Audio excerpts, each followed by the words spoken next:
Hello दोस्तों।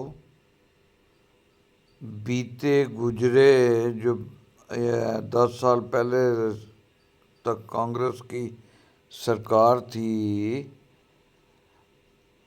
उन्होंने जो गलत, जो हिंदुओं के विरुद्ध, जो मुस्लिमों की फेवर में थे, गलत वक्फ, हाँ जी, और ऐसे बीसियों कानून गलत, सैकड़ों कानून गलत बना दिए जिनको आज तक ख़त्म करते करते ख़त्म नहीं किया जा सकता। ठीक है जी।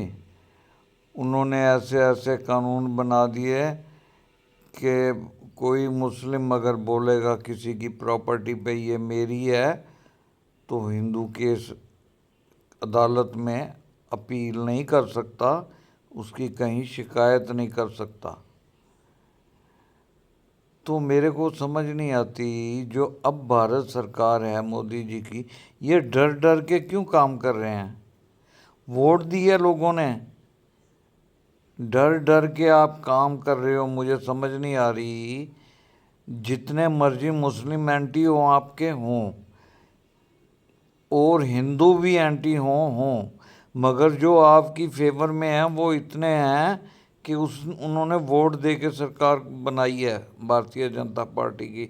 आप डर डर के काम कर रहे हो, मुझे समझ नहीं आ रही। कोई भी काम हो, कानून बनाना हो, कभी सुप्रीम कोर्ट अकड़ जाता है, कभी कोई और अदालत में खड़ा हो जाता है रिट करके कि नहीं जी ऐसे है। जब कांग्रेस बना रही थी तब कोई नहीं था,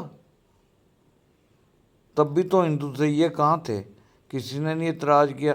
आप ठोक के सख्त कार्रवाई करो, धड़ल्ले से करो, जो बोलता है ठोको हलक से, उसका उसके हलक में हाथ डाल के उसकी ज़बान निकाल दो, उसको बोलते हैं कानून। ऐसे डर डर के सरकारें चलानी मुझे न समझ नहीं आ रही। लोग अब ये कह रहे हैं हमें माफ़ करो, और कितनी दफ़ा बना लोगे? एक दफ़ा बना लोगे, 2 दफ़ा बना लोगे? डर के काम होते हैं क्या? आपसे ज़्यादा तो हिंदुस्तान में सबसे ज़्यादा किसी के पक्ष में लोग योगी जी के हैं। जैसा भी है, योगी जी काम करते हैं, ईमानदारी से करते हैं, कोई बिना भेदभाव के करते हैं, गलत को वो बख्शते नहीं, और जो ठीक इंसान है उसको वो कभी तंग करते ही नहीं, कि उनका उससे कोई विरोध नहीं है। मगर केजरीवाल धमका रहा है, देखो सरकार को। एक निकम्मा आदमी जो सीएम था, कुर्सी गवा बैठा, वो धमका रहा है जी हम 40 लाख लोग दिल्ली में लेके निकल आएंगे। क्या करेगा केजरीवाल, क्या कर लेगा? कानूनों की दुहाई मत दो, जहाँ डंडे की ज़रूरत है वहाँ फेरो और दबा के फेरो। जो मरते हैं मरने दो, देखा जाएगा। जय भारत।